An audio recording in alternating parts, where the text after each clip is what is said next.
Assalamualaikum! Kumusta mga bata? Muli, ako si Teacher Potre Hedjarah K Lucman, ang inyong guro para sa araw na ito sa Aralin Panlipunan ng ika-4 na baita, kung saan maraming matutoklasang kaalaman. Samahan niyo ako sa isa na namang makabuluhang aralin. Kunin niyo na ang inyong papel, wapel at module dahil sisimulan na natin ang ating pag-aaral. Handa na ba kayong makinig mga bata? Tinalakay sa nakaraang aralin ang mga salik na may kinalaman sa klima ng bansa, partikular sa iba't ibang temperatura ng ating bansa. Inyong napag-aralan ang climate change at ang mga hanging monsoon na dumarating sa Pilipinas, ang hanging habagat at hanging amihan. Sa araw na ito ay atin namang aalamin ang isa pang salik na may kinalaman sa klima ng ating bansa. Ito ang mga uri ng klima sa Pilipinas ayon sa dami ng ulan. Ngayong buwan ng Enero, ano ang napapansin nyo sa panahon ng ating bansa? Tag-araw ba o tag-ulan? Kung ang inyong sagot ay tag-ulan, kayo ay tama. Tuwing buwan naman ng Mayo, ano ang panahon na mayroon ng ating bansa? Tag-araw ba o tag-ulan? Kung ang sagot nyo ay tag-araw, kayo ay tama. Sa inyong palagay, bakit kaya may mga panahon o buwan na madalas ang pag-ulan at may mga panahon naman na maikli lamang o minsan hindi na umuulan? Yan ang ating aalamin sa araw na ito.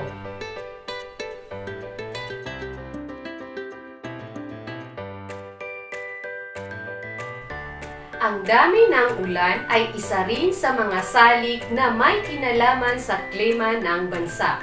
Nakabatay sa dami ng ulan na tinatanggap ng isang lugar ang uri ng klimang nararanasan sa bansa. May 4 na uri ang klima ng bansa. Unang uri. Mula Hunyo hanggang Nobyembre ay tag-ulan. At mula Disyembre hanggang Mayo ay tag-araw. Nakararanas ng kalahating taon ng tag-ulan at tag-araw ang mga lugar sa bansa na kabilang sa unang uri. Ang kanlurang bahagi ng Mindoro at Palawan sa Luzon at ang mga lalawigan ng Negros, Aklan, Antique, Iloilo at Capiz sa Kabisayaan ay may mga ganitong uri ng klima. Ikalawang uri. Mula Disyembre hanggang Pebrero, nakararanas ng pinakamalakas na pag-ulan ang mga lugar na kabilang sa ikalawang uri. Nakararanas ng ganitong uri ng klima ang mga lalawigang nasa silangang bahagi ng Luzon, silangang bahagi ng Albay, Camarines Norte at Camarines Sur, Catanduanes at Quezon. Malaking bahagi ng silangang Leyte at Samar sa Kabisayaan at mga lalawigan sa gawing silangan ng Mindanao. Nakararanas ang mga lalawigang kabilang sa ikalawang uri ng pag-ulan sa buong taon dahil sa kalapitan ng mga nabanggit na lugar sa baybayin. Idagdag pa rito ang kawalan ng mga bundok na hahadlang sa dalang ulan ng mga hanging amihan at habagat. Ikatlong uri. Nakararanas ng maulan at maikling panahon ng tag-araw ang mga lalawigang kabilang sa ikatlong uri ng klima. Halos tumatagal lamang ng 1 hanggang 3 buwan ang nararanasang tag-araw ng mga lalawigang kabilang sa ganitong uri. Nararanasan ang ganitong uri ng klima sa Romblon, Masbate, silangang bahagi ng mga lalawigang Bulubundukin, Katimugang Quezon, kanlurang bahagi ng Cagayan at silangang Palawan. Sa gawing Kabisayaan naman ay nararanasan ang klimang ito sa mga lalawigan sa hilagang silangan ng Panay, sa bandang sentro at bahaging timog ng Cebu at Negros Oriental at sa mga lalawigang matatagpuan sa gawing hilaga ng Mindanao. Ika-4 na uri. Nakararanas ang mga lalawigang nabibilang sa ika-4 na uri ng pantay-pantay na dami at pagkakabahagi ng ulan sa buong taon. Sa Luzon, nararanasan ang ganitong uri ng klima sa mga lalawigang nasa hilagang silangan ng Luzon, timog kanlurang bahagi ng Camarines Norte at kanlurang bahagi ng Camarines Sur, silangang bahagi ng Mindoro, tangway ng Bundok, Albay, Marinduque at Batanes. Sa Bohol, kanlurang Leyte at hilagang Cebu sa Kabisayaan at mga lalawigang nasa silangan at katimugang Mindanao. Sa tulong ng mapang pangklima, makikita ang kabuuang pagkakaiba-iba ng klima ng mga lalawigan sa bansa. Pag-aralan ang mapang pangklima ng Pilipinas. Sa unang uri, kalahating taon ng tag-araw at tag-ulan. Sa ikalawang uri, umuulan sa buong taon. Sa ikatlong uri, maulan at maikling panahon ng tag-araw. At sa ika-4 na uri, pantay-pantay ang dami at pagkakabahagi ng ulan sa buong taon. Kung minsan, ang dami ng ulan bilang isa sa mga salik na may kinalaman sa klima ng bansa ay may kasama ring kakaibang lakas ng hangin. May mga pagkakataon din na ang pag-ihip ng malakas na hangin na nagpapatuloy hanggang sa ito ay maging isang bagyo. Kadalasan ng mga bagyong nararanasan sa bansa ay nagsisimula sa karagatang Pasipiko. Kumikilos ng pakanan papuntang gitna ang hangin ng bagyo. Mga babala ng bagyo. Gumagamit ang Philippine Atmospheric, Geophysical and Astronomical Services Administration o PAGASA ng mga babala ng bagyo upang ipaabot sa mga mamamayan kung gaano kalakas o kahina ang dating ng hanging dulot nito. Ang mga babalang ito ay may bilang 1 hanggang 4. Babala bilang 1.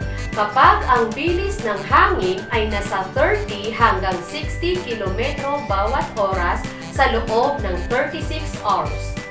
Babala bilang 2. Kapag ang bilis ng hangin ay nasa 60 hanggang 100 km bawat oras sa loob ng 24 hours. Babala bilang 3.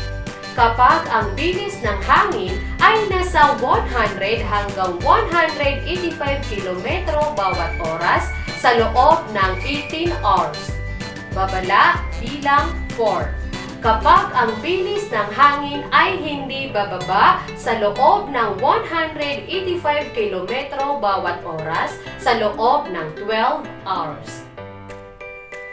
Naintindihan niyo ba mga bata ang ating aralin? Magaling kung ganon, dahil oras na para sa ating aktibidad. Ihanda nyo na ang inyong ballpen at sagutang papel dahil sisimulan na natin ang ating aktibidad.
Ngayon ay ating napag-aralan ang mga uri ng klima ng bansa ayon sa dami ng ulan. Tandaan, ang temperatura at dami ng ulan ang mga salik na may kinalaman sa klima ng bansa. May 4 na uri ang klima ng Pilipinas ayon sa dami ng ulan. Unang uri, may 6 na buwan na tag-araw at 6 na buwan ng tag-ulan. Ikalawang uri, umuulan sa buong taon. Ikatatlong uri, maulan at may maikling panahon ng tag-araw. Ika-4 na uri, pantay-pantay ang dami at pagkakabahagi ng ulan sa buong taon. Ang bagyo ay ang patuloy na paglakas ng hangin na namumuo sa isang lugar. Kumikilos ito pakanan papuntang gitna. May 4 na babala bilang ang bagyo ayon sa bilis ng hangin sa bawat oras.